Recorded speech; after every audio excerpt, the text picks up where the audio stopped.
Estábamos diciendo que hoy tenemos dos conferencias, dos castillos, dos conferenciantes. El castillo de Belalcázar en Córdoba, uno de los típicos castillos que salen siempre los más vistosos, los mejores castillos de España, cuando te preguntan, pues uno de ellos, claro, el problema es cuántos, ¿no? Porque hay quien te dice los 10 mejores castillos, ¿no? Los 100 mejores castillos. Pues sin duda es uno de los mejores castillos de España.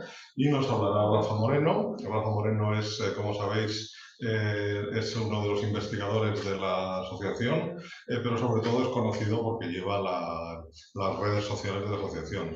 O sea, el que todas las noticias, todas las historias, todas las historias de los 60.000 seguidores de Facebook, pues la cara visible de la asociación para esos 60.000 seguidores, pues es Rafa Moreno. Más bien la cara invisible, porque no le conozco más de uno. Pero bueno, ahí le tenemos, que nos va a hablar de Belalcázar. Y otro de los castillos imprescindibles, castillos, murallas, ciudades amuralladas imprescindibles, Ávila, ¿no? Imposible pensar también en eso, y son los 10, los 20, los 100 castillos mejores de España, pues uno de ellos indudablemente es Ávila. Y nos va a hablar de ella pues Paco Lorca, que es otro investigador aquí de la asociación, también historiador, y como Rafa, pues los dos son curiosos, o sea, son gente que siente curiosidad por lo que ve, y con lo cual pues están siempre documentándose para los sitios, para ir a un sitio, se documentan, hacen sus fotos y sus cosas, y pues con eso hacen los artículos y luego vienen a explicarnos las conferencias, que es lo bueno y lo interesante, ¿no? Y yo creo que lo que tenemos que hacer es empezar a oírles a ellos. Pasa el primero Rafa Moreno con Belalcázar.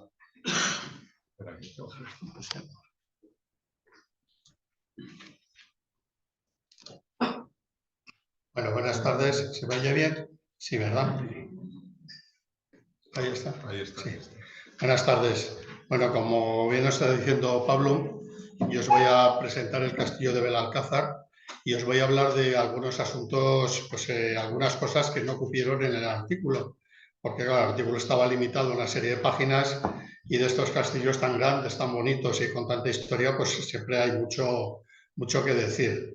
Lo primero es deciros que el castillo de Belalcázar está situado en la comarca de Los Pedroches, en la provincia de Córdoba. Ahora pertenece a la Junta de Andalucía. Estuvo muchos años abandonados y hace ya unos años lo compró la Junta de Andalucía, y desde entonces ha recibido un impulso y ahora se puede visitar. Después de muchísimos años que no se podía entrar, ahora por fin se puede visitar. Lo están excavando, lo están estudiando, que es un castillo vivo y es un castillo que arroja novedades continuamente, porque hay grupos de investigadores que están en ello, en documentación y en arqueología, y continuamente van apareciendo cosas nuevas.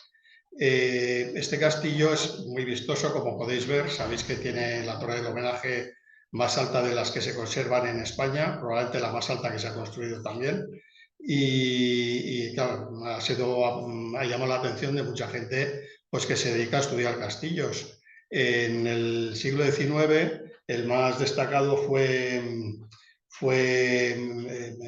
Deza, de las casas y Deza, que dejó una obra sobre Belalcázar que luego ha sido la base para todos los estudios posteriores. Y en el siglo XX se ha ocupado de él pues Mora Figueroa, Mora Figueroa exactamente no de él, pero sí de otros castillos parecidos. Cooper ha hablado de él, nuestro querido Amador Ruibal, como no, iba a hablar de él. Ruibal tenía mucho cariño a esta comarca y a la comarca de Ciudad Real, de toda esta zona, pero las dos mejores obras que hay son las de Cabrera Muñoz sobre el señorío de Belalcázar y la de Alberto Muñoz sobre el castillo, el estudio arqueológico del castillo.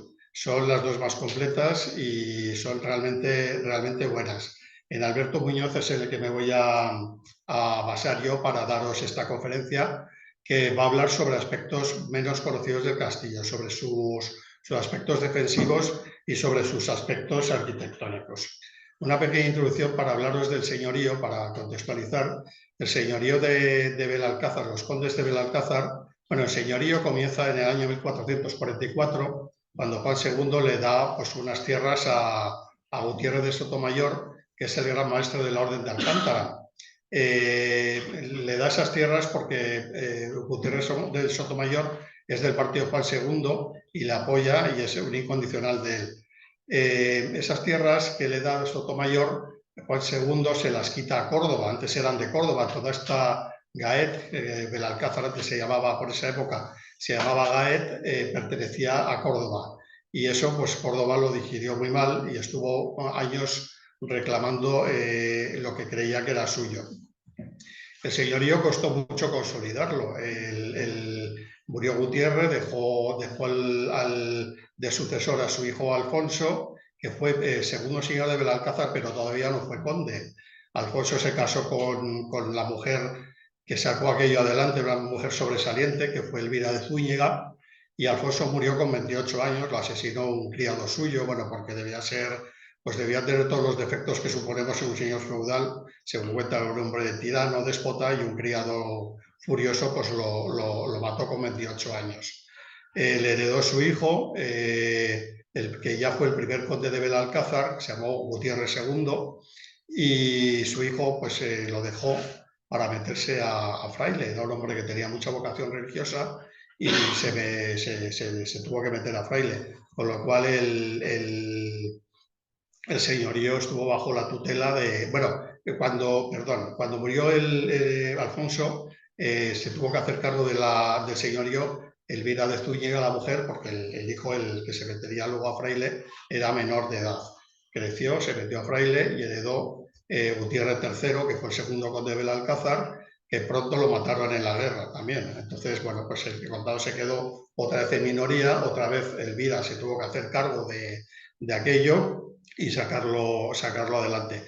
Elvira, como digo, es una mujer sobresaliente y es una mujer que estuvo muy bien aconsejada, o era una mujer muy inteligente y siempre supo elegir el bando que a ella le convenía. Entonces estuvo más o menos a bien con la corona, menos con Enrique IV, que se llevó a regular. Luego ya con Isabel la Católica se llevó bien. Siempre tenía el problema de las minorías y tenía el problema de las apetencias de Córdoba, e hizo incursiones armadas contra las tierras que consideraba suyas, la tierra del Sotomayor. Atacó Fuenteovejuna, atacó Belmez, atacó el propio Belalcázar, etcétera, etcétera. Ya finalmente, después de bastantes dificultades, se consolidó el señorío con el tercer conde y ya pues aquello tiró adelante. Y bueno, por supuesto, doña Elvira murió, lógicamente, está enterrada en el convento de la Columna, que está muy cerca del castillo, que es fundación suya, y entonces esa es más o menos la historia muy resumida del condado. El castillo lo inician doña Elvira y Alfonso, su marido Alfonso. La construcción no se sabe la fecha exacta, pero se calcula que hacia 1446, 1450 aproximadamente, y lo termina la propia doña Elvira poco antes de morir. Tampoco se sabe la fecha exacta, pero se calcula que doña Elvira murió en 1483, se calcula que hacia 1480 estaría terminado el castillo. Tiene, bueno, paso de diapositiva. A ver. No pasa, Miguel Ángel. Sí, va a pasar, pero le cuesta. Ah, le cuesta. Bueno, pues os voy hablando de ahora. Os voy hablando bueno, el castillo tiene tres fases constructivas. Dos de ellas son inmediatas. Las dos primeras son consecutivas y se superponen. Están hechas más o menos en 25 años. Y una corresponde a la primera época del castillo, que es un castillo pensado con una función eminentemente militar. Pero a lo largo de ese tiempo hay un cambio de mentalidad, se consolida el señorío, se hace más fuerte, sube y doña Elvira cambia la mentalidad y decide hacer un palacio. Un palacio es lo que es el castillo ahora, es un castillo-palacio. Entonces, para eso modifica ese castillo primigenio que había construido y lo transforma en palacio. Entonces, sobre la base de ese castillo hace un palacio que luego veremos en fotografías. Luego tiene una tercera fase constructiva que hizo el cuarto conde, que es un palacio renacentista adosado al ala sureste del castillo. que también veremos luego. Bueno, aquí tenemos varias cosas. Aquí, para emplazar el castillo, esta zona de los Pedroches es una zona muy llana, no tiene ventajas, accidentes geográficos que le den ventajas defensivas, excepto esta pequeña elevación que hay aquí, que está rodeada por un arroyo por 3 de sus lados, y aquí decide los Sotomayor elevar su castillo. Pero claro, este lugar ya había sido fortificado y habitado con anterioridad. Y estuvo aquí la ciudad islámica de Gafik. Aquí lo tenemos arriba el nombre. Gafik fue la capital de la Cora de los Pedroches, de Fars al-Balud, y fue una ciudad mentada en las crónicas. Sus habitantes tenían fama de ser pues, bastante soldados valientes, etcétera, etcétera, ¿no? Vemos aquí la planimetría de la muralla de Gafik, se conserva casi íntegra. Es una muralla que tiene varias fases constructivas, las más antiguas son emirales y las más modernas terminan en el siglo XIV. Y sobre esta alcazaba o sobre esa ciudad andalusí deciden los Sotomayor construir su castillo, este de aquí. Aquí vemos un fragmento de la muralla de Gafik con 4 fases constructivas diferentes solo en este lienzo que se ve aquí. Tenemos esta parte de aquí abajo que la han datado como una fase emiral califal del siglo X. Luego tenemos la parte esta de mampostería de aquí que lo datan en época taifa, en el siglo XI. Esta parte de aquí de barro es almohade del XII, y esta parte de aquí, más o menos, ya es cristiana del siglo XIII aproximadamente. Siglo XIII, siglo XIV. Para que veáis que esto es un verdadero rompecabezas y que bueno, esto lo ha estudiado Alberto Muñoz y todo esto es lo que está restaurando ahora la Junta de Andalucía. No os he dicho antes, la diapositiva anterior ponía Gafik de Gaete Belalcázar. Esos son los nombres que ha tenido a lo largo de la historia del lugar. Como os digo, la ciudad de Andalusí es Gafik. Cuando lo conquista Fernando III, le cambia el nombre, se castellaniza y se llama Gaet o Gaete. Y cuando los Sotomayor concluyen su castillo, ese castillo tan esplendoroso que ahora nos sigue admirando, pasa al pueblo a llamarse Belalcázar. Como una anécdota curiosa, como os he comentado antes, los cordobeses estuvieron siempre reclamando lo que creían que era suyo, sus posesiones, lo que consideraban suyo, y como una especie de resistencia pasiva, ellos no reconocieron el nombre de Belalcázar. Y hasta el siglo XIX, hasta 1836, en todos los documentos del Concejo de Córdoba que hablan sobre Belalcázar, se refieren al pueblo con el nombre de Gaete, que era el nombre cristiano antes de Belalcázar. Bueno, en esta diapositiva nos muestra cómo es la fortaleza. Está construida en piedra de granito. Es una construcción muy grande y es una construcción muy cara y que se hizo en relativamente poco tiempo. Eso no debieron tener parón las obras, y eso lo que nos demuestra es que los Sotomayor debían tener pues, bastante patrimonio para emprender una obra de estas características. El aspecto del castillo es muy hermético, tiene algunas ventanas abiertas con posterioridad. Aquí hay pues, ventanas, alguna ventana grande como, a ver si soy capaz de poner el botón bien, ahí tenéis. Esas son ventanas grandes que se abrieron con posterioridad cuando el castillo se transformó en palacio, pero la construcción original tenía ventanas muy pequeñas y muy altas, como otros castillos que tenían los Sotomayor. Este tipo de fortificaciones se han considerado unas fortificaciones arcaizantes porque son castillos de mediados del siglo XV y no tienen aberturas ni están preparados para usar artillería, para armas de fuego, que en esa época ya se usaban. Y es una característica de los 3 castillos principales que tiene el señorío, que son el de Puebla Alcocer, el de Herrera el Duque y este de Belalcázar, que es el principal. No es que los Sotomayor no supieran que existían armas de fuego, parece ser simplemente que no las consideran necesario porque la amenaza es como se ha interpretado esa falta de ese tipo de defensas, porque la amenaza que podían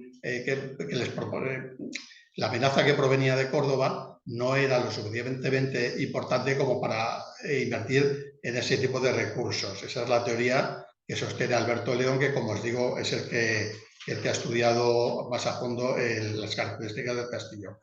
Bueno, están todos los sillares, prácticamente todos marcados con sillantero. Aquí tenéis un ejemplo de un lienzo, pues prácticamente todas con todas las piedras con marcas de cantería. Como detalles decorativos, pues tiene un batacán corrido, un batacán con ménsulas escalonadas de triple bocel que recorre todo el perímetro del castillo. Aquí tenéis algunos detalles, las torres, los lienzos. Bueno, deciros que los lienzos miden 17 metros de alto de media y las torres 22 metros. 22 metros es una barbaridad, porque hay torres del homenaje de castillos que miden 20 metros. O 22 metros. O sea, una torre normal de este castillo es como una torre del homenaje de otros castillos. Una muy curiosa. Otra curiosidad que tiene este castillo, un detallito bonito, es esta ménsula esquinera que tiene aquí. En las ménsulas de matacanes en los matacanes sostenidos por ménsulas, cuando llegan a la esquina se suele poner una ménsula de las mismas características, pero más larga para que apoye bien la esquina. Y aquí, sin embargo, hacen esa especie de repisa, es muy parecida al resto de ménsulas, pero es un poquito más ancha y con esa forma cuadrada es muy bonita y está muy bien pensada porque no rompe el ritmo del espacio de los canecillos. Es una curiosidad que tiene este castillo. El interior está completamente desmantelado. Todas estas ventanas grandes que hay aquí, estas se abrieron, esta que hay aquí la fotografía, esta de aquí, estas se abrieron cuando el castillo se convirtió en palacio. En las excavaciones pues van saliendo restos, como las basas de las columnas del patio de armas. Y luego esta fotografía de aquí es de la esquina noroeste del castillo y tiene un detalle curioso, y es esta pequeña cornisita que hay aquí con estos canecillos que se ven aquí debajo. Esto se ha interpretado, lo recorría todo el castillo, está prácticamente perdido por esas ampliaciones, por esas reformas que os he dicho, pero en esta esquina se conserva bien. Y lo que se ha interpretado es que es esto lo tienen muy pocos castillos, de hecho lo tiene el castillo de Oropesa y poco más. También lo tiene este castillo de Badajoz, no recuerdo ahora cómo se llama, hay muy pocos castillos que lo tienen.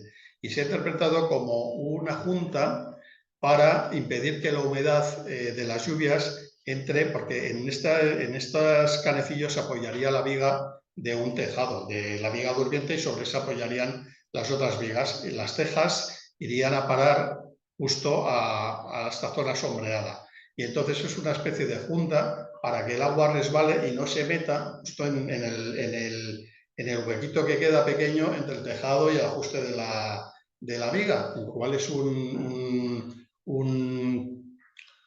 un recurso para que la humedad, la lluvia, no pudra las vigas del castillo. Es una cosa pues ingeniosa y es un detalle de que el castillo está bastante bien hecho.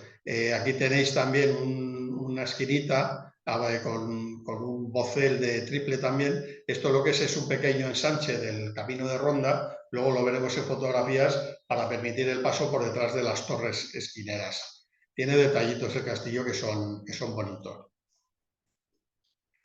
Aquí tenéis más detalles del interior, cómo está desmantelado. En la fotografía anterior habéis visto que hay yeserías con escudos. Aquí vemos una escalera monumental que se colocó, hoy está totalmente arruinada, restos de labores de cantería en ventanas, todo esto da al patio de armas. El arranque de la galería porticada, aquí vemos uno de los arcos, del arranque de los arcos, y aquí vemos el otro, de toda esa galería que cubría la zona sur del castillo y que formaba el palacio ese que en los últimos años de su vida hizo doña Elvira, etcétera, etcétera.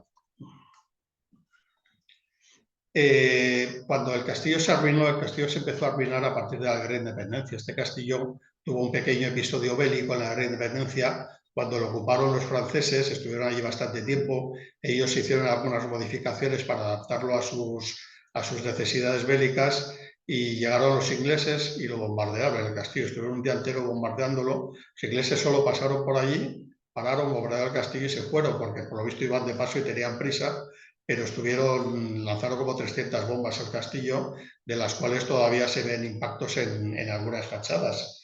Entonces, a partir de ahí se empezó a arruinar el castillo con ese conflicto, y después de la guerra, después de la guerra, no, cuando se fueron los franceses, porque los franceses abandonaron Belalcázar antes de que terminara la guerra de independencia, el conde, el dueño del castillo, autorizó a los de Belalcázar para que se llevaran piedras y desmontaran el patio interior para que no, por si volvían los franceses, para que no lo pudieran usar. Lo que pasa es que, claro, pues eso fue el inicio de su ruina total. Se llevaron, además de piedras, se llevaron algunas cosas. Por ejemplo, este es un alfarje original del castillo que se conserva en un domicilio particular de ahí, de Belalcázar. Ahora no se puede ver porque lo han tapado con un falso techo para que no se pudra, para preservarlo y tal, pero ahí está, en un domicilio particular que por aquel entonces, en el 19, en la guerra de independencia, era el del administrador del conde, el administrador que le administra sus propiedades, se llevó este techo, tiene dos en su casa, tiene este y tiene otro, y bueno, pues está en un domicilio particular, pero son techos originales del castillo. La parte del castillo militar, el adarve del castillo primigenio estuvo compartimentado. Aquí esta fotografía la hice hace 10 días, así con el dron. Bueno, aquí vemos, este es el recinto, aquí en esta foto no se aprecia bien, este es el recinto andalusí, y esto es una torre albarrana que añaden los Sotomayor en el siglo XV cuando construyen el castillo. Esta fotografía, lo que estamos viendo es más o menos el perímetro del castillo, con sus torres perimetrales, tiene 4 en las esquinas y 4 en el centro de cada lienzo, incluida la del homenaje, que está dando al lienzo este, y es la más alta del castillo, lógicamente. Pero esta fotografía, bueno, las torres, os he comentado antes que tienen 22 metros de altura, y estas torres esquineras de aquí, las 4 torres esquineras, en un principio, en la primera construcción del castillo, fueron macizas. Las únicas torres habitables eran la del homenaje y las situadas en el centro de los lienzos. Estas 4 fueron macizas. Pero cuando se acometieron las obras para hacerlo palacio, justo estas dos se ahuecaron y ahora son habitables las 2 por dentro. Estas 2 siguen siendo macizas, pero estas 2 son habitables, aparte de las 4 que ya lo eran. Aquí vemos el adarve del castillo. Ahora tiene comunicación entero, pero en tiempos el primer castillo tenía una compartimentación del adarve, de tal manera que en un asalto hipotético, si el enemigo ocupaba este adarve, por ejemplo, esta parte de aquí, no tuviera repercusión en esta otra podía seguir defendida por los habitantes del castillo, o viceversa, si ocupaban esta, pues esta estaba libre, ¿no? ¿Cómo funcionaba? Pues este adarve se sube por esta torre de aquí de en medio, se sube por ahí y se circula hasta la torre del homenaje y hasta esta torre de aquí. Esta es la torre número 5, la da a llamar Alberto Muñoz en las cuentas por números, y esta es la número 5. Esa torre tiene una puerta que comunica con ella, pero no tiene una puerta de salida. Ahora, hoy en día sí la tiene, pero en origen no la tenía. La tiene porque luego, cuando lo modificó el hicieron palacio, le hicieron esa puerta de ahí. Entonces, en origen se podía entrar en la torre, pero no se podía continuar por el adarve. Claro, pero entraban en la torre y dicen, bueno, pues ya está, bajan de la torre y entran por otro lado. Pues no, porque parece ser que el primer suelo, ese suelo que hay ahí, es un suelo de madera que se podía retirar. Entonces quedaba el vacío ahí, entonces no se podía pasar. Y sin embargo, aquí construyen una escalera para venir desde esta parte de adarve, una escalera para subir a esta torre y poder defender el adarve, este trocito de adarve, también desde arriba de esta torre. Y luego, en la actualidad, ahí veis otra escalera, pero eso era un puente levadizo que aislaba la torre del homenaje. O sea, tenía 3 compartimentaciones el adarve del castillo, de tal manera que había que ir tomándolo por fases. O sea, el que cayera una parte del castillo no comprometía la seguridad del otro. Las entradas a la torre del homenaje, la original es esta de aquí que vemos ahora, esta de aquí, y esta que es por la que se entra actualmente. Si vosotros vais a vais a visitar el castillo, os van a meter por esa torre, por esa puerta a la torre. Esa se abrió también en la época en que se modificó todo el castillo, unos años más tarde de hacer la fortaleza militar. Todo por Elvira de Zúñiga, es la que hizo estas modificaciones. Bueno, la torre del homenaje es la más alta de España, ya os lo he comentado antes, tiene 47 metros de altura.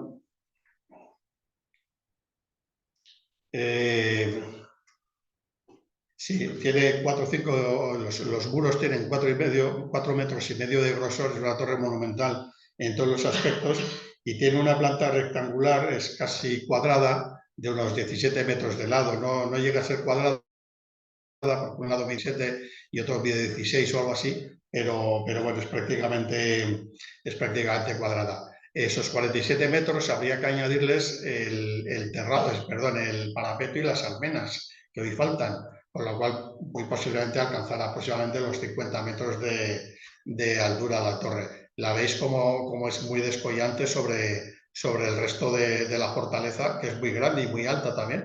Es que la torre es monumental, es una cosa, no sé si alguno conocéis Belalcázar, cuando vais allí veis aquello desde la carretera y no podéis dejar de mirar a la torre, o sea, todo el rato Cooper la llamó un imán visual y efectivamente es un imán visual, no puedes dejar de mirarla. Y encima con estos escudos y estas galas de las que luego hablaremos, pues una cosa muy, muy llamativa. La torre está construida en 2 fases diferentes, como el resto del castillo, en 2 fases diferentes pero inmediatas. La primera fase, lo vemos aquí en esta sección de la torre, que es de Alberto Muñoz, tiene un aljibe subterráneo. En el castillo hay otros 2 aljibes, uno en el interior de la torre 5 y otro en el centro del patio de armas también, y aparte de este de aquí, es un aljibe de gran capacidad, es tan alto como una planta del castillo. No recuerdo la altura que tenía, ¿no? Son 7-8 metros de alto, o sea, un aljibe bastante grande. Y luego tiene 3 pisos. En la primera fase es construida más o menos hasta esta altura de aquí. Son 3 pisos que están cubiertos con suelos de madera. Y en una segunda fase se construye los 2 pisos superiores, que son los pisos que están abovedados. Se decora también la cornisa de matacanes. Aquí ya quedan ya muy pocos adornos de estos, pero bueno, vemos todavía que queda algún detalle. Y la segunda parte por fuera, aquí vemos la puerta de entrar al castillo, que es otra puerta que se modifica también, porque esta puerta era mucho más alta en principio. No sé si hay luego otra diapositiva que se ve mejor, pero se ve, si la veis de cerca, se vería cómo está tapiada y cómo han reducido un poquito la entrada. Era más grande en origen. Y la segunda fase empieza a partir de la parte cuadrada. La parte cuadrada es la parte más antigua del castillo y desde aquí, esto es una cadena labrada, luego la veremos, que es un símbolo heráldico, desde aquí adopta más o menos una forma más o menos cilíndrica y esta parte es nueva. En la fotografía no se aprecia mucho, pero cambia también el módulo de los sillares. Estos sillares son más grandotes y estos son más estrechos y más alargados, aparte que están mejor encajados, las puntas son más pequeñas entre unos y otros, y esta piedra con que está construida la parte de arriba es un poquito más blanda que esta piedra con que está construida la parte de abajo. Se supone que es pues porque había que labrar todos estos adornos heráldicos y es más fácil una piedra más blanda. Y luego la transición esa del cuadrado al círculo la consigue mediante esta especie no sé muy bien cómo llamarlas, trompas escalonadas, que son muy bonitas y muy originales. Tiene unos detalles del castillo muy, muy, muy bonitos. Por dentro, bueno, esta fotografía de aquí es imaginaros que entráis en la torre del homenaje y miráis, os ponéis el centro y miráis para arriba. Aquí veréis las 3 plantas que tiene cubiertas con techo de madera. Ahora las han puesto unas pasarelas, no las han puesto el suelo completo, son unas pasarelas para que la gente pase. Esta sería una planta, esta sería otra de aquí y esta sería otra. Y esta ya es la bóveda de la torre del 4.º piso. Tiene 5 pisos la torre, o sea, estos son los 3 primeros hasta aquí y la bóveda del 4.º. Todos estos pisos de madera apoyaban sobre arcos fajones. Aquí tenemos uno, aquí otro roto, y aquí los 2 del siguiente piso cruzados sobre los que apoyaría el entablamento. Y bueno, estas son las dos salas nuevas. Esta es la cuarta sala, la bóveda de la cuarta sala, hecha que corresponde a la segunda fase del castillo, que presenta como novedades que la bóveda, la plementería es de ladrillo. Ahora no se aprecia porque desde que lo cogió la Junta lo están restaurando y la pinta entera la han dejado bastante bien, pero cuando uno entraba al castillo antes, cuando estaba en ruinas, se veía esta pintura descascarillada, caída, y se veían los ladrillos. En el resto de las torres del castillo, en las otras 4 torres habitables que hay, las bóvedas son de piedra, pero aquí en las 2 bóvedas de los pisos superiores la plementería es de ladrillo. Y esta es la planta superior. Esta es una vista, pues, para que os hagáis una idea de la bóveda extraordinaria que tiene, y este es un poco el detalle de esa bóveda extraordinaria, como digo, con los escudos heráldicos de los Sotomayor, de los Zúñiga, los nervios de granito y la plementería de ladrillo. Detalles decorativos, pues tiene la torre bastantes, estas puertas decoradas con estos alfiles que lo protegen, las bases de la columna central de la torre de la escala de caracol, perdón, decoradas con puntas de diamante muy bonitas, alquerques de la gente que vivía allí para jugar a las damas, inscripciones. Esta se supone que la inscripción la han interpretado como la firma del maestro que hizo la torre del homenaje, del que desconocemos absolutamente todo, pero vamos, era un hombre, pues, que sabía lo que hacía sin duda alguna. Y luego está lo principal de este castillo, lo más llamativo es el simbolismo que tiene. Lo que nos llama más la atención son esos escudos heráldicos gigantescos labrados en las escaraguaitas, eso es lo que hace que sea un imán visual.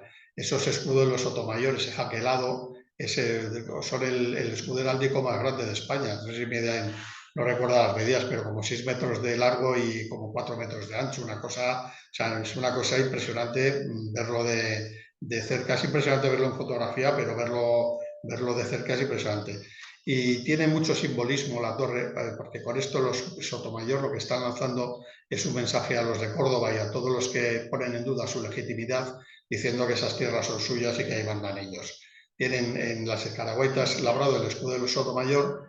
Esta de aquí es una cadena que está labrada en la transición de las 2 fases de la torre, corresponde a los Zúñiga, y os comentaba antes que se han perdido las almenas, pero parece que las almenas de esta torre eran unas almenas peculiares, porque tenía una forma de almenas de flor de lis, que representarían a la madre de don Alfonso, a Leonor de Daza, cuya enseña heráldica era una flor de lis. En las excavaciones del castillo han aparecido fragmentos de esas almenas, y aquí tenemos parcialmente una de ellas. Esto es uno de los fragmentos de esas flores de lis, y esto lo desmontaron los franceses, eso sí que se sabe, y se perdieron. Y sería un parapeto almenado, aproximadamente algo parecido, pero de mayor tamaño, a este que hay aquí. Este es el monasterio de Santa Clara, que, como os digo, es putación de Doña Elvira, y tiene ese coronamiento también muy parecido con flores de lis. La página del castillo serían las flores de lis muchísimo más grandes, porque eso tiene 50 metros de altura, claro, es una cosa, y se tiene que ver desde lejos. Y en definitiva es el lenguaje simbólico del castillo lo que más nos llama la atención, aparte del poderío este que tiene la torre del homenaje. Y luego la última fase constructiva del castillo se corresponde con el Palacio Renacentista, cuya obra es debida al cuarto conde. Creo que lo construye en 1570 aproximadamente, no recuerdo la fecha exacta, pero creo que es hacia 1570, en el lado sureste del castillo le añade estas fachadas platerescas con estas ventanas también labradas, con estos bustos, que se supone, se ha dicho que representa a Teresa de Zúñiga, que era la mujer del conde. Y, por cierto, este conde era un hombre ilustrado, era un hombre que luchó con Carlos I contra el turco, era un hombre que debía ser también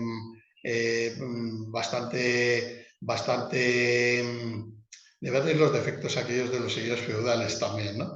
Era un hombre manirroto, era un hombre que gastaba mucho, tenía mucho dinero, pero gastaba mucho. Y gastaba tanto que cuando se murió dejó una deuda a sus descendientes de nada menos que de 19 millones de maravedís. Eso es una barbaridad. Y eso es lo que lastró a la casa de Sotomayor y lo que a la larga dio a fin con ella, esa deuda que no podía asumir. Y de eso pues, nos queda este recuerdo de este palacio plateresco que también no desluce, o sea, no desdice nada a la estética del castillo y a lo bonito y lo formidable que es este sitio.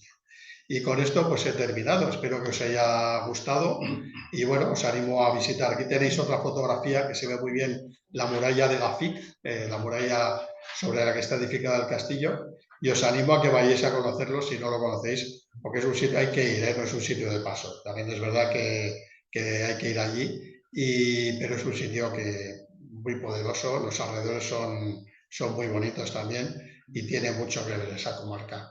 Así que bueno, os animo a que vayáis a verlo.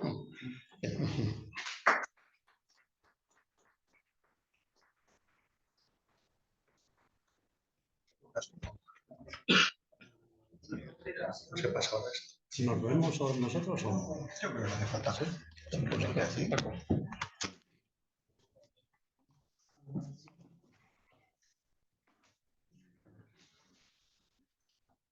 Rafael. Sí. Si queréis una foto de estas, hay una parte como así muy de ruido.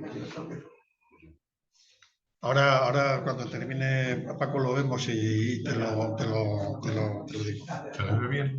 Que no se empaldice exactamente. Que no se empaldice exactamente. Había alguna ventana grande, luego lo vemos. Luego lo vemos. En un muro. Bueno, luego lo vemos. Sí. Vamos a terminar Paco lo vemos.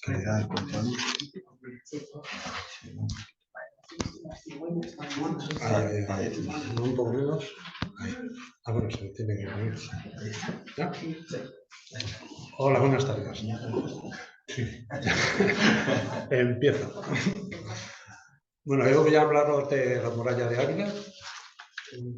Tengo un problema porque hay eco, ¿no? Es que estás muy cerca.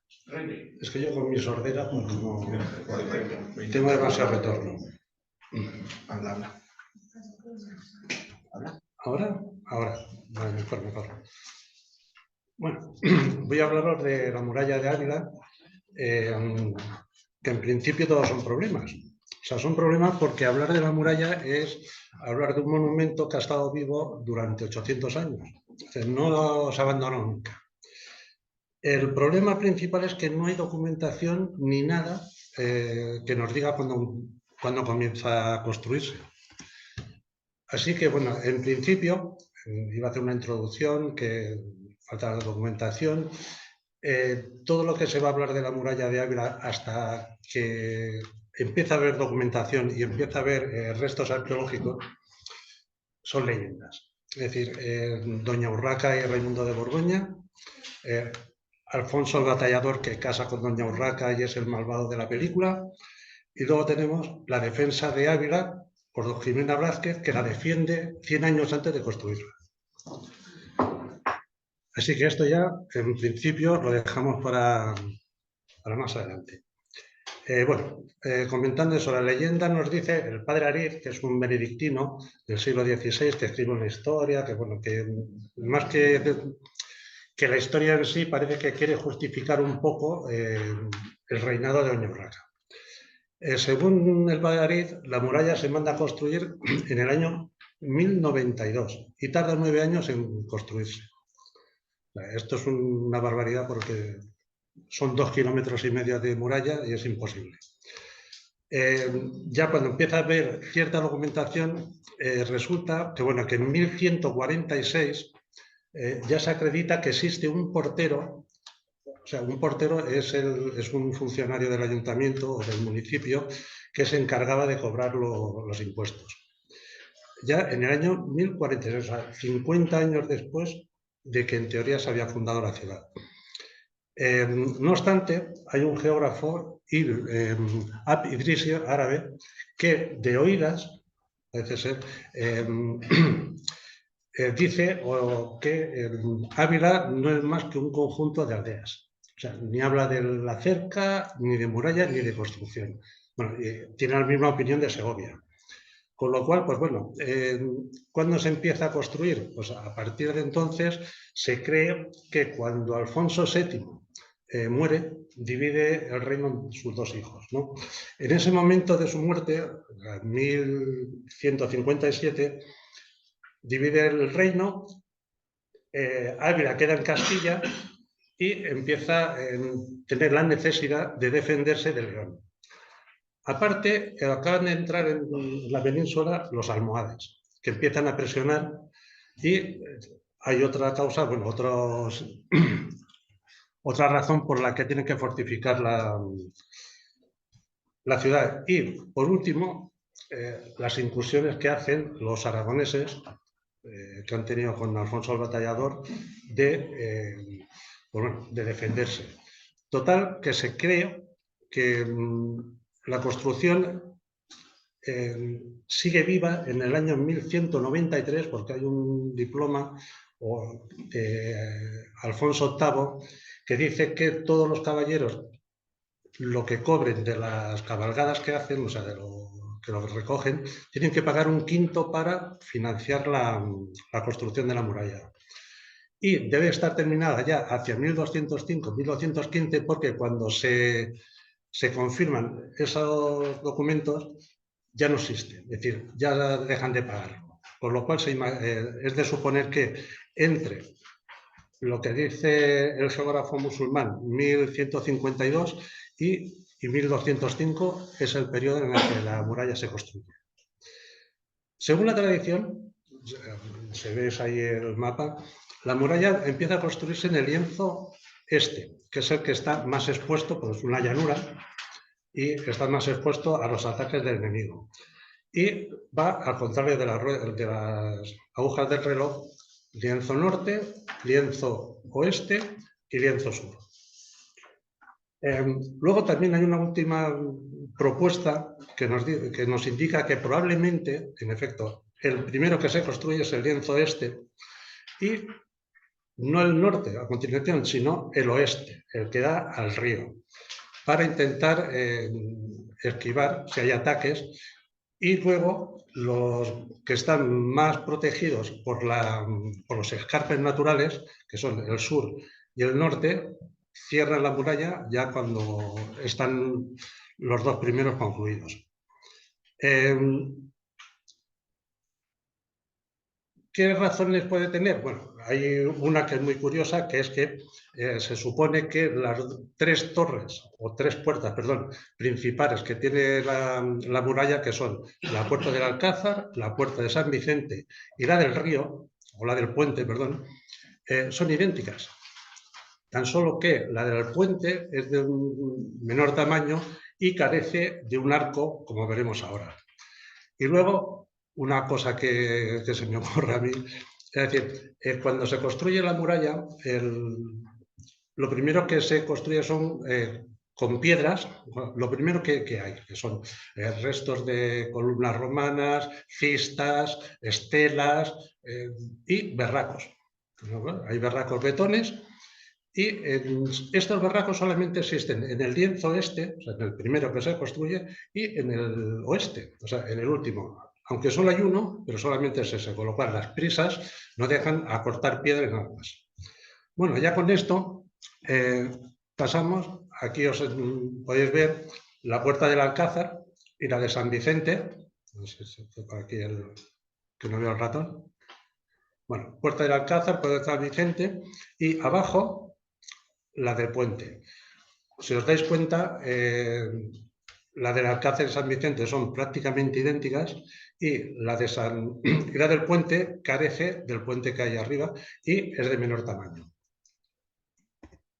El sistema de construcción de la muralla es muy sencillo. Se denomina a espejo. Es decir, se construye un muro, enfrente se construye otro muro, normalmente son sillares consistentes y al interior se van echando restos, cascotes y argamasa y se compacta. El espesor medio, al principio, por eso se cree también una de las razones que es que empieza a construirse en el sector este, es que ahí el espesor de los muros tienen 4,5 metros. Mientras que el último, que habíamos visto, que es el lienzo sur, solamente llega a los 2,6, más o menos. Luego, una vez que está consolidado el muro, se ponen unas almenas, pero solamente hacia el lado exterior, o sea, lo que da al recinto exterior. Hacia el interior no hay parapeto ninguno. En definitiva, se construyen 87 cubos que, como he comentado, difieren todos en altura y forma. Los más antiguos, que como son en época románica, tienen la forma de los ábsides románicos, o sea, lado recto, dos lados rectos y un lado curvo. Y conforme va avanzando la construcción, esos lados rectos se van abriendo, son casi imperceptibles, y ya en el lienzo sur prácticamente esos lados rectos desaparecen. Y aparte de desaparecer, se bajan los muros, se bajan los cubos, indica que probablemente ya empiezan a tener conciencia de la artillería, que no es necesario tener unas paredes, unos paños muy altos, sino que tenerlos más bajos y mejor dotados. Luego tiene 9 puertas y 3 portillos, que en la Edad Media tenían horario de apertura y cierre. O sea, sabemos que a las 11 de la noche se cerraban las puertas y allí no entraba nadie. Dicho esto, empezamos. Bueno, os voy a dejar aquí. Este es el cubo 27. Normalmente todos los cubos de la muralla están enumerados y cuando se habla de ellos, por lo general, se habla del cubo 1, que es el cimorro de la catedral, y van hasta el 87, que es el que está justo en la catedral. Aquí, para cuando hablemos, bueno, vemos, este es el cubo que está inmediatamente anterior a la Puerta del Carmen. Aquí se distingue, primero, las almenas, ¿no? Luego veremos que hay una cantidad de almenas muy curiosas. Lo que es el adarve, que es donde está esa pareja andando, que es donde se cruzaban. Luego, el castillete, que es la parte alta de la torre, que como ves, ahí hay una puerta y con esa puerta se subió una escalera y desde arriba se dominaba el entorno.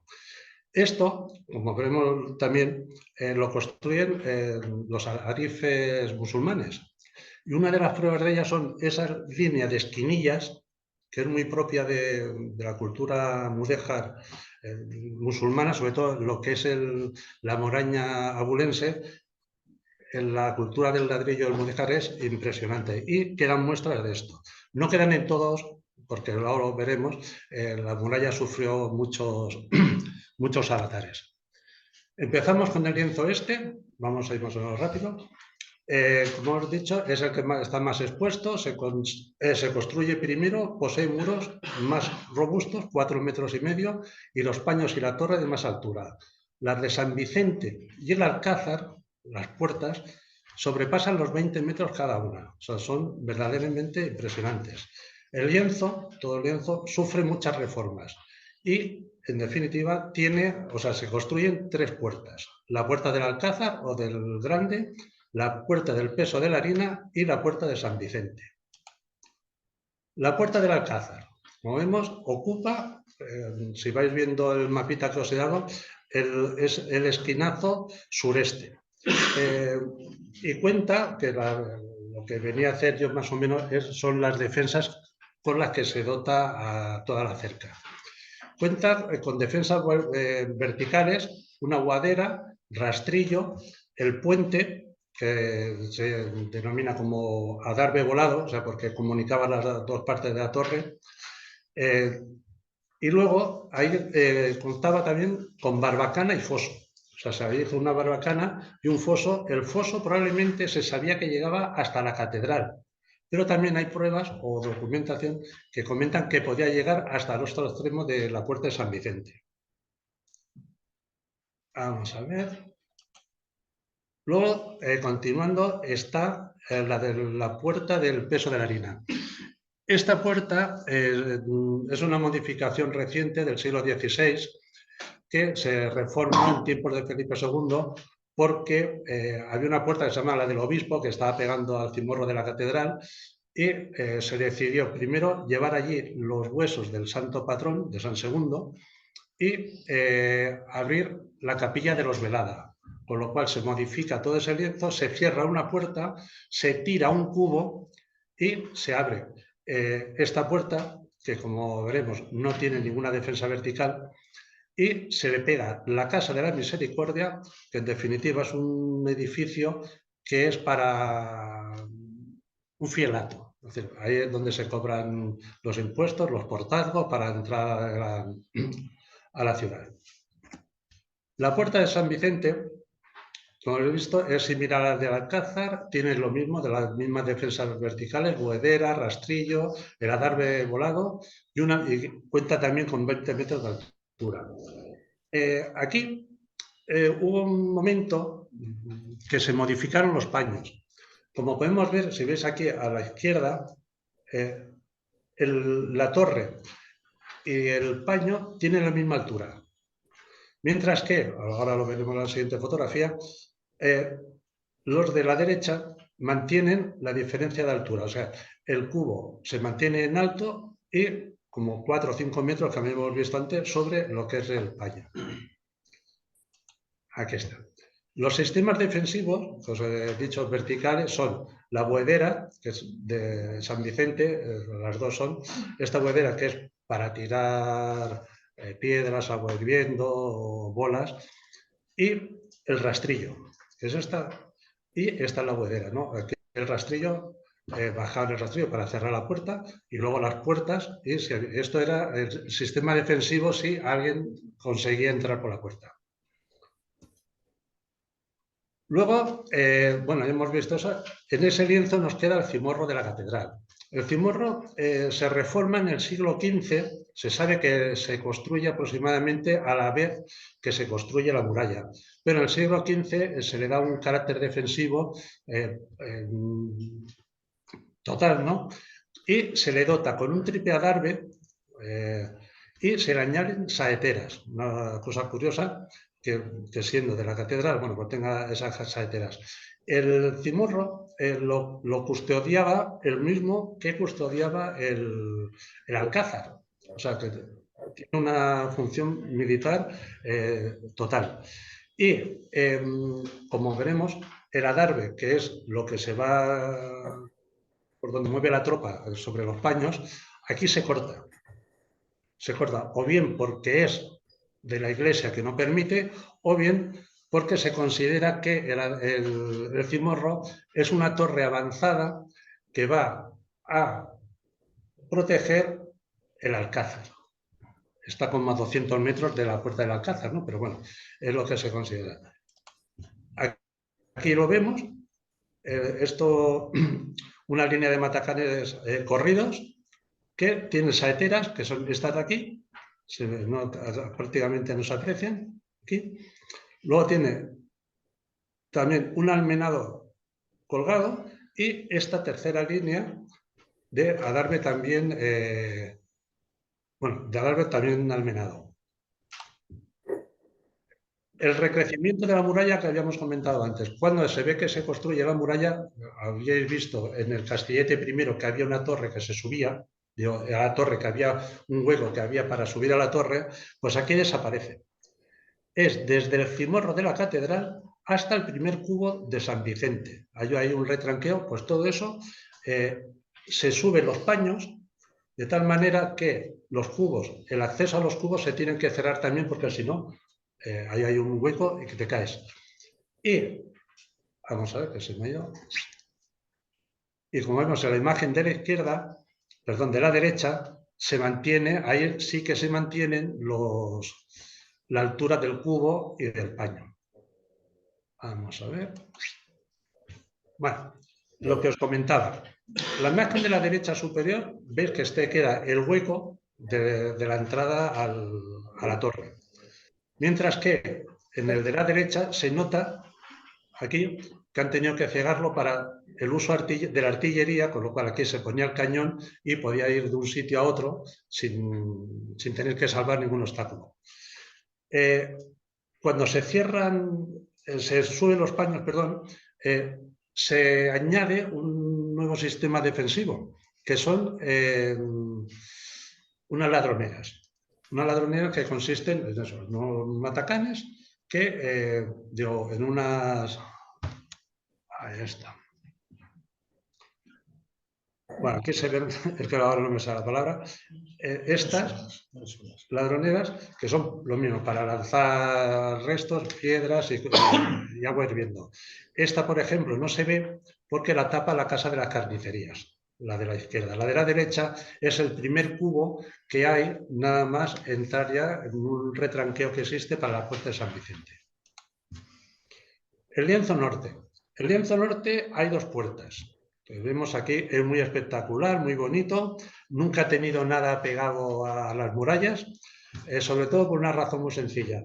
Ahí cuando nevaba en el mes de noviembre, el hielo podía persistir hasta junio. O sea que hacía un frío horroroso. Con lo cual, en esta zona lo que hay es sobre todo, se utilizó como muladar o basurero. Y cuando se va paseando, ¿no? Te das cuenta que en los caminitos que hace la gente hay restos de huesos y cerámica. Con lo cual, si ahí hubo grandes escarpes, probablemente se taparon con toda la basura que se lanzó durante siglos. Con lo cual, si un día esto se excava, pues debe salir cosas bastante curiosas. De las puertas tiene la del Mariscal, que es muy curiosa, no tiene ninguna defensa, pero tiene un arco estilo gótico apuntado, que se supone que es de la segunda mitad del siglo XII, con lo cual se cree que es una de las pruebas de que la muralla empieza a construirse ya a partir de 1150. No tiene defensas, solamente lo que es el castillete, que se ve aquí a la derecha, y el almenado. Y la Puerta del Carmen. La Puerta del Carmen... siempre se ha supuesto que la muralla se construye sobre la base de una muralla romana. Entonces, de la Puerta del Carmen sale lo que es el eje cardial o cardo de la ciudad romana. Esta puerta se reforma en el siglo XVI con dos cubos cuadrados, o sea, con dos torres cuadradas, que no es que se construyan dos torres cuadradas, sino que lo que se hace es que los cubos antiguos se les pone un forro y se adapta se hace una nueva adaptación. Si os dais cuenta, aquí, o sea, lo que es en el esquinazo, no hay trabazón. Y otra curiosidad que tiene es que es la única puerta que en vez de estar enfilada de frente, está enfilada del este. O sea, va al este, no es ni en codo ni en frente, ni frontal, sino que tiene una inclinación. Aquí vemos detalles, ¿no? Los cubos cuadrados y este arco que aquí no tiene guardera, pero se le dota aquí en la almena con unas saeteras. Hay que tener en cuenta que estos son 5 metros, lo menos, lo que debe haber entre la puerta y los cubos. Unas saeteras. Esto es el interior del cubo izquierdo, en el que se ve, está el original, y en la imagen de abajo se ve lo que es el adarve, como desde el cubo que habíamos visto antes al principio, que sacaba, ahí se domina, o sea, se defiende toda la parte y la entrada de interior, ya dentro de la ciudad. El lienzo solamente tiene una puerta. Tiene la puerta del puente, digamos, que es donde está el puente romano. Bueno, este eje era el que cortaba el cardo, que habíamos visto antes de la Puerta del Carmen, que es el decumano de la ciudad romana. Y la ciudad romana comprendería desde el lienzo hasta la mitad de la calle del Carmen, de la Puerta del Carmen, y en el centro, que es el Mercado Chico, ahí estaría el foro. Bueno, vamos a ver la puerta, que como hemos visto es similar a las anteriores, a la de San Vicente, tiene menor tamaño, se reformó también y en el paño en el que se abre la puerta, Está forrado también con sillares, o sea, con sillares de granito. Y las almenas también tienen aspilleras, aunque bueno, aquí apenas sí se ve porque tenía el sol de cara ese día, como habíamos visto la del Carmen. Cuenta con una guardera, que es la única defensa vertical que tiene, aparte de lo que son las... O sea, aquí tiene un hueco para lanzar elementos si alguien quería cruzar la puerta. El lienzo sur es el más moderno que se supone, y aquí los paños y los cubos son más pequeños y más delgados. Entonces, muchos de los cubos ya pierden el lado recto. Algunos tienen solo 9 metros de altura. Sin embargo, como podéis ver, tiene los escarpes naturales de defensa. Esta zona no se puede visitar. Si os dais cuenta, aquí el cubo tiene almena prismática, mientras que el lienzo solamente tiene las almenas, pero sin el pico. En el lienzo se abren 3 puertas: la puerta de los Dávila, o la del Rastro, la de la Santa y la de la Malaventura, o la del Portillo de San Andrés. Empezamos por orden. La primera sería la del Portillo de San Andrés, conocida también, o sea, más que una puerta es un portillo prácticamente. Aquí, justo enfrente, se le llama también el atrio de San Isidro, perdón, porque entre esta puerta y la siguiente había o estaba la iglesia de San Isidro, el patrón de los agricultores abulenses. Esa puerta esa iglesia, o ermita, se vendió y es la que está en los Jardines del Retiro, entrando por la calle Alcalá. Allí la podéis ver. Se perdieron, la mitad de las piedras se perdieron por el camino. O sea, popularmente a esta se le conoce por la Puerta de los Gitanos, porque intramuros había una iglesia que se llama la iglesia de los gitanos. Es muy curioso porque los gitanos nunca fueron nadie que tuviese problemas con ellos, como la estigmatización que hay ahora. Ese estigma viene de época de Fernando VI. Fernando VI se le ocurre así de golpes a primeras, es decir, todos los gitanos fuera, como hicieron Felipe IV con los moriscos, pues con los gitanos. Y desde entonces pues tienen un estigma, pero bueno, estos vivían allí, tenían su iglesia, eran ¿cómo se llama? Trabajadores normales y corrientes del pueblo y ya. Y luego, bueno, esta, como habíamos visto, la del Mariscal, es pequeñita, solo que esta es, en vez de ser apuntada, es de medio punto. No tiene defensa alguna, a no ser la que le pueda dar esta torre o el almenaje.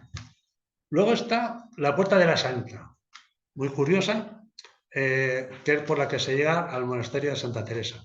Se reforma en el siglo XVI, se le dota estas 2 torres cuadradas y una vistosa ladronera, que también es una reconstrucción, porque es bastante burda la reconstrucción, que es la única defensa que puede tener, pues no tiene más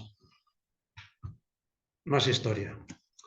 Y la siguiente tiene menos historia aún. Se le conoce como la del Marqués de las Navas o de la Estrella. Marqués de las Navas son de las Navas del Marqués, y de la Estrella porque en uno de los laterales tiene una rosa, una flor, que es de un sillar de una iglesia románica, porque al construir reconstruirlo, como hemos visto, bueno, es del siglo XVI también, se adorna con un arco escarzano. Aquí se apoya, en este lado, que son restos de sillares románicos, está esa flor, y aquí, en el de la izquierda, tiene sillares romanos. El arco escarzano es muy bonito, y en él descansa este pórtico, que es como... tiene una función palaciega, o sea que no es ni defensivo ni nada. Ya aquí ya no se considera que va a haber más guerra ni nada. Luego, el portillo, un portillo, está junto pegando al torreón del homenaje del Alcázar y comunicaba lo que era el torreón, el Alcázar propiamente, con la barbacana que habíamos mencionado antes, que protegía el Alcázar. El Alcázar ocupaba lo que es desde la puerta del Alcázar propiamente dicha hasta este torreón, que es el torreón de la Horca que le llaman, que es un torreón impresionante, hasta un cubo artillero que se construyó ya posteriormente, que era para defender precisamente el Alcázar, se supone, vamos, y que está en el lienzo sur. Estaba defendido por Foz y Barbacana, que hoy ya han desaparecido, y en el siglo XX, siguiendo las corrientes historicistas, se le dota, como podéis ver aquí, o sea, la reforma, algo exagerado, se le dota de un adarve colgado de granito que no tiene mucho sentido. Y aquí con la línea del Matacanes. Y el Alcázar está datado desde 1281, sufre varias reformas, lo último sirvió como cuartel en el siglo XIX, se abandona y finalmente a principios del siglo XX lo tiran todo el Alcázar y construyen lo que es el Banco de España. El Banco de España, que ahora ya no es ni el Banco de España. Aquí podemos ver el cubo artillero que os comentaba, que es tremendo, del lienzo sur. Si se juntan estas dos fotografías, es una continuación de la otra. Luego está este cubo y el cubo de la Horca. Este es el interior de los Matacanes, o sea, la construcción esa que hicieron de la torre del homenaje, el interior, aquí se ve los huecos para lanzar piedras, y la fotografía del Banco de España, que vemos, esto es el Banco de España, esta la puerta del Alcázar, la torre del homenaje y el cubo de la Horca. Esta fotografía la cogí hace unos días en el Banco de España, que hay una exposición curiosa del propio banco. Las almenas, como ya hemos comentado, mucha variedad, ¿no? Tienen, por ejemplo, las vemos aquí, que durante tantos tiempos sufrió avatares, pero sobre todo a partir del siglo XVIII-XIX. Ahora los veremos. Tienen prismáticas con sus albardillas y su línea de esquinillas, de ladrillo de esquinillas. Estas, por ejemplo, se cierran en la época de las guerras carlistas, porque aquí ya van con la fusilería y entonces necesitan ya apuntar más. Estas prismáticas, que son de 2 piezas, una pirámide, un sillar, estas son de la torre del Alcázar, moderna, y esta es el cubo de la mula, que le llaman. Como podéis ver, son 4 o 5 que hacen una especie de pirámide de cubos. Aquí se ven las esquinillas muy bonitas, y la mula no es otra cosa que esto, que podéis ver ahí, que es la cabeza de un berraco. O sea, está incrustada a esas alturas. Y este es el último cubo del lienzo este.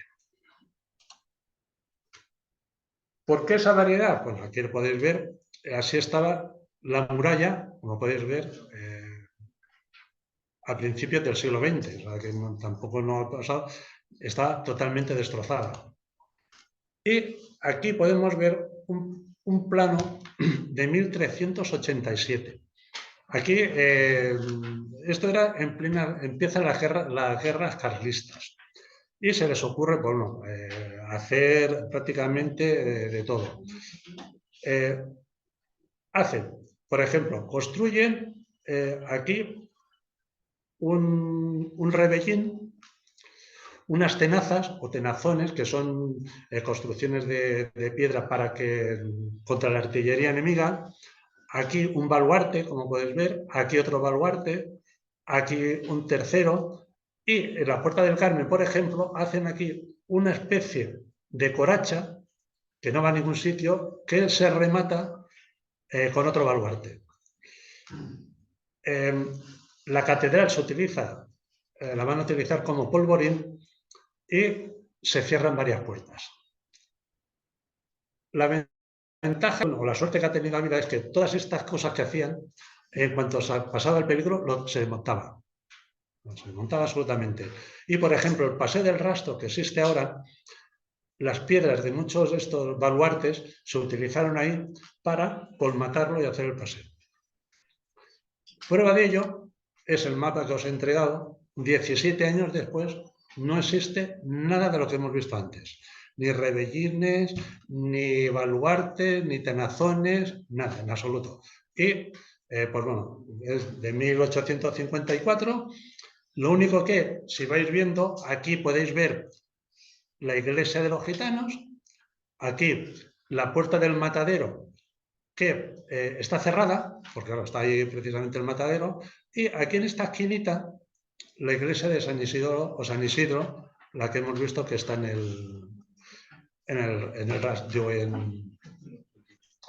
el Retiro. El mantenimiento de la muralla. Bueno, aquí esto... ¿ves? La muralla nunca ha estado perdida, más o menos, pero bueno.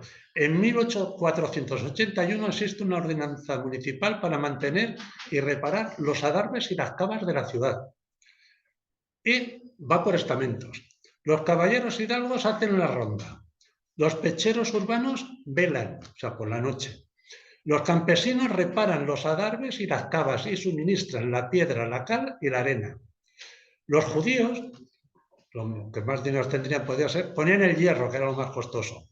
Y por último, los moros, los alarifes, son quienes hacen la mano de obra. Por eso las esquinillas esas tan bonitas la construcción que se puede ver, aunque, o sea, que está a soga, ¿cómo es? A soga y...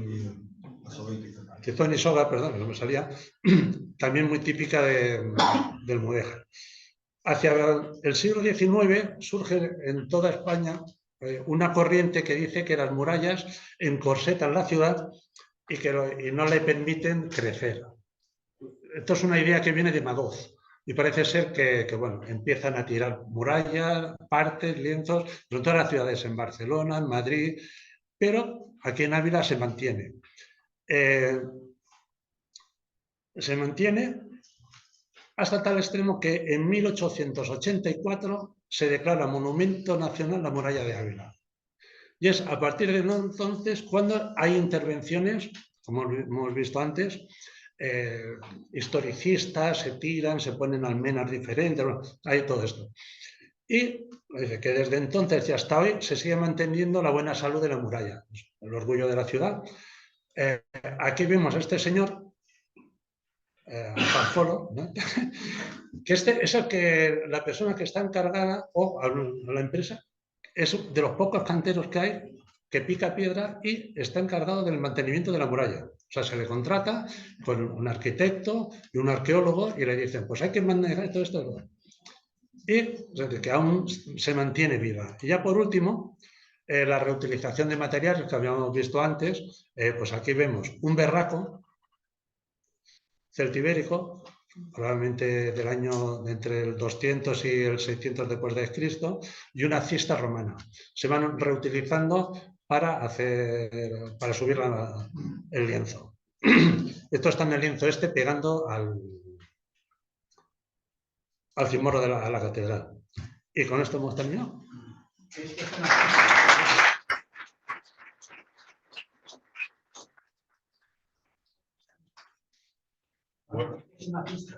Una cista es un rectángulo, ¿no? Cuadrado, así. Fíjate, si le damos para arriba. Ah, no. La otra está bien. Ah, ahí, ¿no? Eso, que era donde se ponían las cenizas del muerto. Estas son de época romana, se sabe, y se utiliza, hay varias, va por la muralla, se ven muchas, sobre todo en el lienzo porque se cree que donde está ahora San Vicente estaba el cementerio romano. Se cree, bueno, tampoco no se puede excavar, meterte ahí debajo, ¿no? Pero se cree que esa es la razón por la que hay tanto. Y no sé lo que es, las 8:20, pues ya no os cuento más sobre Doña Urraca y... Vamos a abrir el turno de preguntas. Me permito decirte, eso es una cupa. Bueno, la cupa también. No, es que no, la cupa va encima. Es decir, la cupa sí, era lo que se colocaba encima, lo que pasa es que la cupa... La placa se pone con las cenizas. Exacto. Y encima se pone una especie de ¿cómo se llama esto? Los buzones americanos, ¿sabes? Eso es una cupa. Entonces Sí. va encima la piedra con la inscripción y queda ese agujero para meter las libaciones para que le lleguen al Sí. muerto. Pero, o sea, si te fijas en la Ok. muralla de Ávila verás muchas cupas, que Hay, son esos... hay sí, cupas, sí, pistas, hay estelas, sí. hay romanas, hay alguna estela árabe, incluso en las excavaciones que se hicieron del cubo de San Vicente hay restos de muralla visigoda. Es una cosa, la muralla es un libro abierto. Y el Berraco seguramente también sea un monumento funerario, porque en última época, o sea, en el siglo I ya los berracos se utilizan, muchos tienen inscripción en latina y seguramente sea también procedente de contexto sepulcral romano. Pues nada, que abrimos el turno de preguntas. Si queréis preguntar a Rafa Moreno, queréis preguntar a Paco Lorca. Antes había una pregunta para ti. Sí, ahora lo vemos. Sí. Quería ser un detalle de una diapositiva. Hay una parte con un hueco grande muy deteriorado. Espera, que se reguatice, lo ponemos ahora en un momento. ¿Qué era la última diapositiva? La Quizá? penúltima, sí. La penúltima, ¿no? Sí. A ver si... Si quieres en esta. Por lo sí. Sí, por ahí. ¿En esta cuál dices? Ahí se ha visto ahora. Ahí arriba a la izquierda. Ah, ese de ahí, eso es una ventana. Sí, este de aquí, ¿no? Dices. Sí. Sí, esos son ventanas que se han llevado los sillares del barco y queda el hueco. Entonces son huecos deformes, huecos que había. Esas ventanas tan grandes se abren por el palacio original. Y la ventana más chiquitita que hay arriba, esas son las que tenía el primer castillo. Todo esto es en un intervalo de 30 años. En 30 años hace un castillo militar y en 30 años lo modifica y se abre un palacio, los Sotomayor. Y esa es la de abajo, es una de las ventanas palaciega y la de arriba es una de las ventanitas originales que tenía el castillo. Una pregunta más en la sala. Sí, Sí. una pregunta. Sí. También sobre el castillo de Belalcázar. Cuando lo construyen los Sotomayor, en el cerro ese del antiguo Gaete, eso estaba ya despoblado, supongo, ¿no? Eso estaba despoblado. Cuando lo construyeron los Sotomayor, al principio se creía que el constructor del castillo había sido Gutiérrez, que es el primer señor, que es el que recibe las mercedes de Juan II, que es el maestre. Pero después hace ya años, no sé, esto no es novedoso, pero sí, se sabe que inició la construcción su hijo Alfonso. Y en esa época está ya despoblado, pero sí que es verdad que se debía de hacer algún tipo de reparación porque las lecturas de paramentos que han hecho en la muralla de Sandalusí han sacado paramentos del siglo XIV-XV. Entonces, alguna reparación tiene que haber de cuando Gaete probablemente la hizo el Concejo de Córdoba antes de entregarle el señorío a los Sotomayor, pero es una cosa que está un poco, el CAFIC no está estudiado, no está nada estudiado. Alberto León llegó allí, hizo su tesis doctoral sobre eso, sobre el castillo, sobre el recinto exterior más antiguo, y lo dató, pero claro, no se sabe tampoco, no hay documentación, no se sabe esas reformas tan tardías de esa muralla, se supone que ya inútil en esa época, a qué se deben, porque quizá no fuera tan inútil y sería quizá la única defensa que tenía Gaete en ese momento, pero tampoco tenía enemigos tampoco para defenderse, para que ya los moros estaban ya lejos, o sea, entonces no lo sé, pero hay reformas en Gafic tardías. Sí, yo tengo dos preguntas, una para cada uno. En concreto, a Rafa, el otro día veíamos con Juan Ramón la decoración de Manzanares el Real. Sí. Son coetáneos relativamente Sí. estas dos decoraciones y sin embargo aquí estamos, el otro día intentamos ver qué otros sitios tienen ese tipo de decoración y no sé si tú sabrías algún otro sitio que tenga vinculado a este señorío a ese tipo de decoración o si se le puede comparar por esas pitilleras decoradas de esa forma, Sí. ¿no? Porque es una cosa... No. Estos señores tienen luego, ellos hacen O sea, ellos son mecenas y fundan conventos, fundan también la ermita de Alcantarilla, que está hecha, es la patrona de Belalcázar y está hecha sobre un antiguo castillo, del que queda algún fragmento también y tal. Pero ellos, los otros dos castillos que tienen tres castillos. Este que es su casa principal, tienen el castillo de la Puebla Alcocer, que está a unos 30 kilómetros ya en la provincia de Badajoz, y tiene el castillo de Herrera el Duque, que está como a unos 60 kilómetros de este, en la provincia de Badajoz también. El de la Puebla, o sea, se parecen todos mucho, no se parecen nada, pero sí se parecen. Las formas son diferentes, ¿no? Cada uno se adapta al terreno, pero sí que son todos iguales en el sentido que son muy altos, muy herméticos y no tienen apertura, o sea, se defienden solo desde arriba, desde los adarves, tienen defensas verticales, no tienen aperturas para artillería ni nada de eso. Y esos no tienen decoración, esos, el de la Puebla Alcocer tiene una torre del homenaje así más vistosa, y lo que pasa es que el coronamiento está restaurado. Ese castillo también tiene una historia curiosa, porque lo fueron a hacer parador nacional e iniciaron las obras de restauración y al final se quedó parado, están los planos y todo. Y entonces la corona de matacanes de esa torre es moderna. Yo no sé cómo sería la antigua, supongo que sería muy parecida a la que hay ahora, pero no podemos. Entonces los otros dos castillos están desprovistos totalmente de adornos, no tienen matacanes que salgan al exterior, no tienen nada, son paredes almenadas y ya está.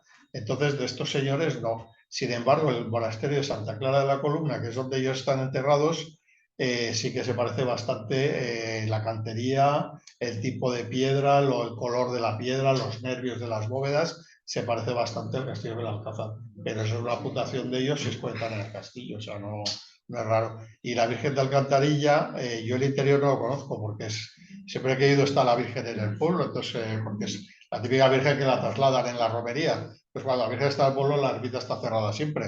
Y entonces nunca he acertado a ir cuando la Virgen, vamos, que no la conozco solo por fotos, pero tiene una pinta muy similar también a esto, pero de decoración de ellos, lo que yo conozco, no.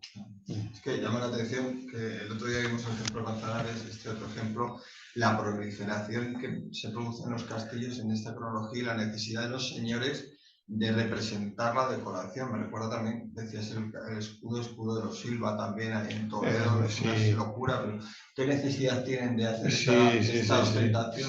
¿Tú qué piensas?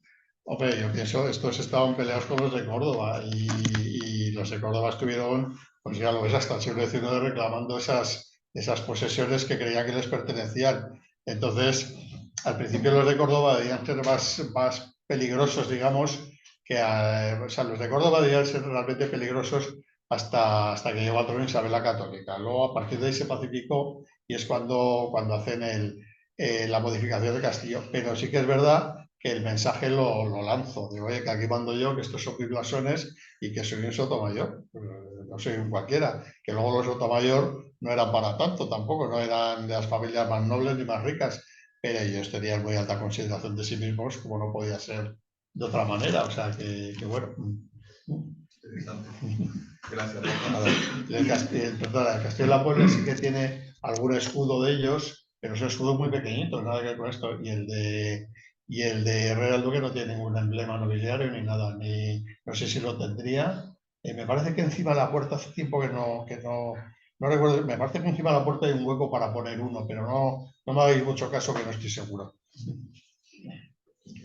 Gracias, Rafa.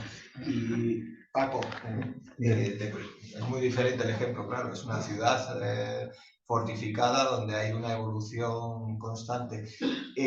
No me ha quedado claro el origen que planteas de la ciudad, cuándo es la primera muralla que aparece, y luego también preguntarte sobre... Sí, nos has hablado de que no entren abajo las murallas, pero sin embargo, aunque está protegido el monumento, se produce la destrucción del alcázar interior y sus murallas. De hecho, hay unas imágenes fantásticas picando los señores la muralla interior del alcázar y la destrucción tan brutal. Son dos preguntas muy diferentes, pero bueno. O sea, la primera, el origen. Sí. O sea, se sabe, bueno, que hay cuando llega a Roma, pues se hace una ciudad romana, ¿no? Se supone. Pero no hay nada previo. No, aparentemente, yo sepa, no, y se construye según tengo entendido, porque lo que se hace es despoblar los castros celtas que había cerca, de Miranda y Ulaca, y trasladar a la población, precisamente aquí se hace un oppidum romano, y pues, bueno, pues harán, imagino yo, sus cercas, sus empalizadas y todo. Según hay ahora, no decir, el cardo que llegue hasta justo la mitad de la ciudad actual, a mí me parece una barbaridad, pero bueno, dice que ahí es donde se ha encontrado cerámica.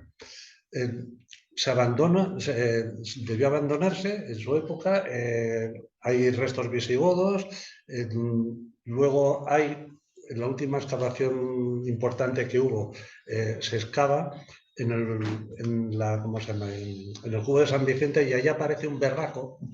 Bueno, aparecen dos, uno que se había movido, pero hay uno que está en la piedra madre, con lo cual se supone que aquello, ahí era donde estaba el inicio o se podía entrar a la ciudad.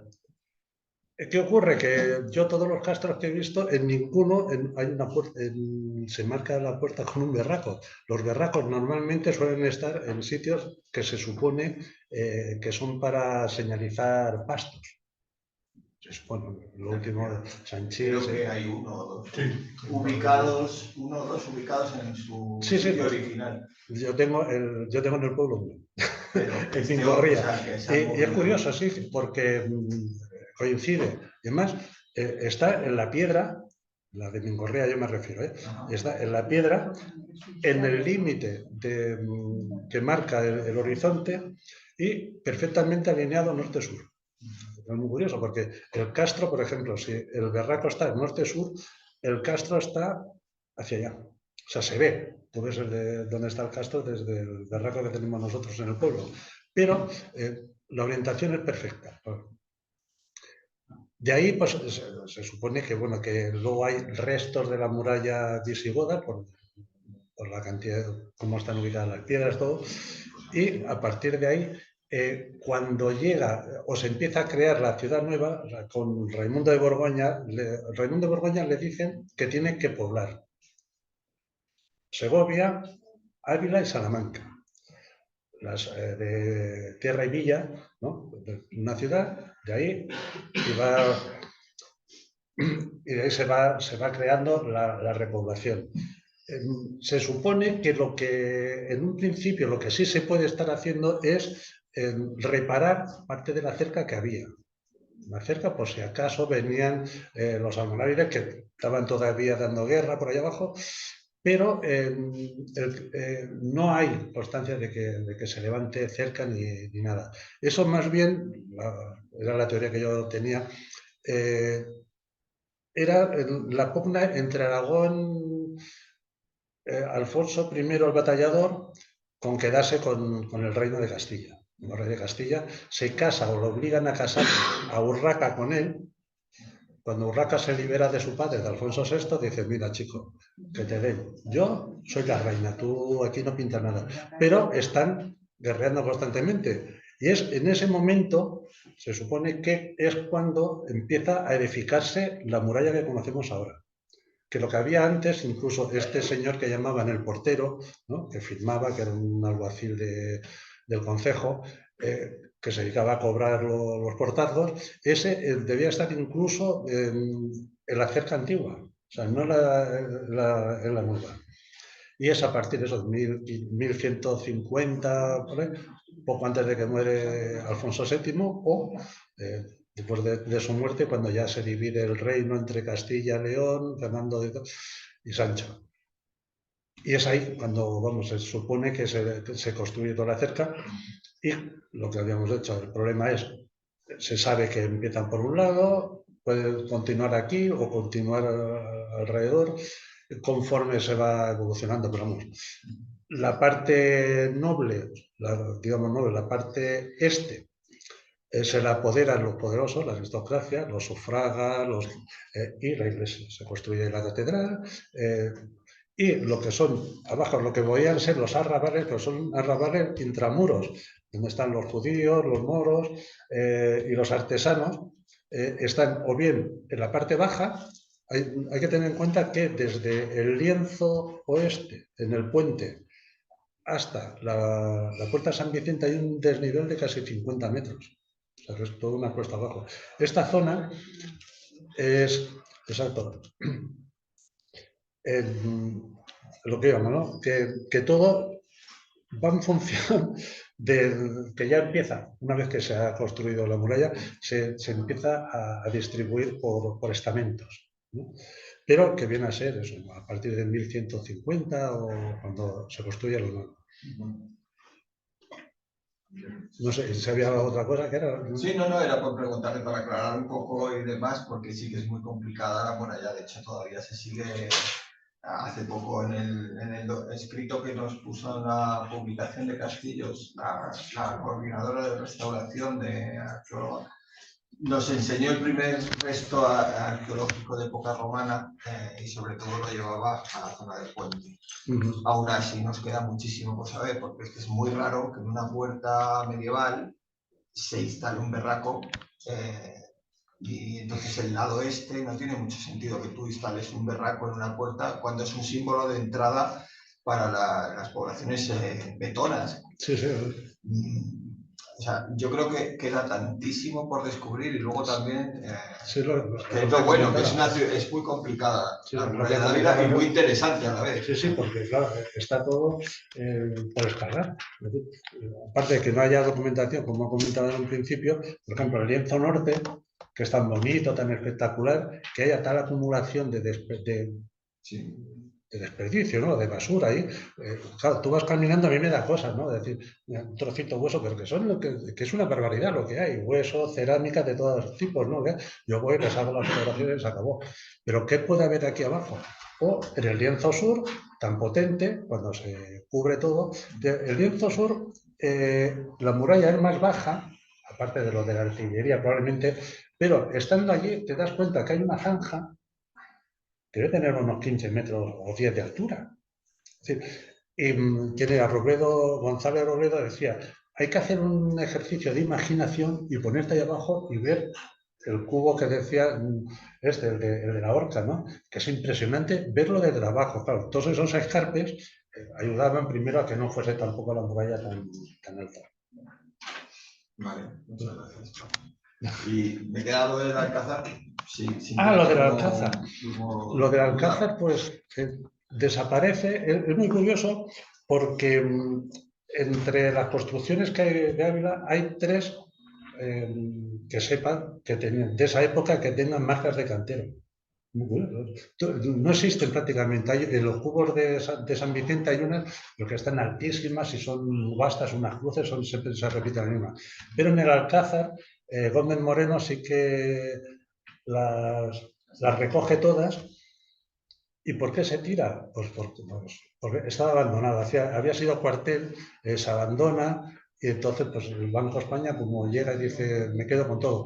Y si ves ahí en el mapita, se ve, tampoco no era tanto. Porque el Banco de España no se hace en donde estaba el Alcázar, sino se hace enfrente. Sí, pues, bueno, se tiran los muros, es decir, que se pica. Sí, se tira todo. Desarticula toda la estructura del Alcázar y se hace. Solo hay una ventana. Hay un parking aquí. Hay un parking ahí que hace. Sí, hay un parque con un berraco que es de Cardeñosa y hay una ventana, o lo que es el cerco de la ventana, que es de piedra, ahí en la parte interior, pero no queda nada más. Sí, una pena. Pero bueno. Es que, ya por último, Gutiérrez Robledo decía que parecía muy bien el recuperar lo que era todos los lienzos, dejarlos visibles, pero que era una pena tener que tirar edificios que tenían su historia y tenían su valor. Eso pasó, por ejemplo, también en el río, en el lienzo oeste, allá había una harinera del siglo XVI. Hubo un incendio y aprovechando el incendio, la arrasaron. Un incendio que fue en el año 90 o algo así, o sea, 1990, o sea, y para poder ver mejor la muralla. Hay gustos para todos. Sí. Bueno. Si no hay más preguntas. Yo creo que sí, que levantamos la sesión. Sí. Recordar que hoy es el último día, si os queréis apuntar al viaje de la Breva. Breva. Sí. Ya puedes, Pablo. Y el próximo día. Mira. Vamos a cortar aquí. Te va ampliando aquí.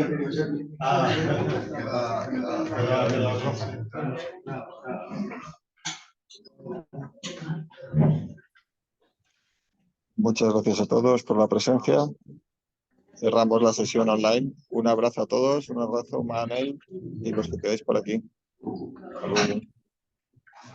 No me cargues nada.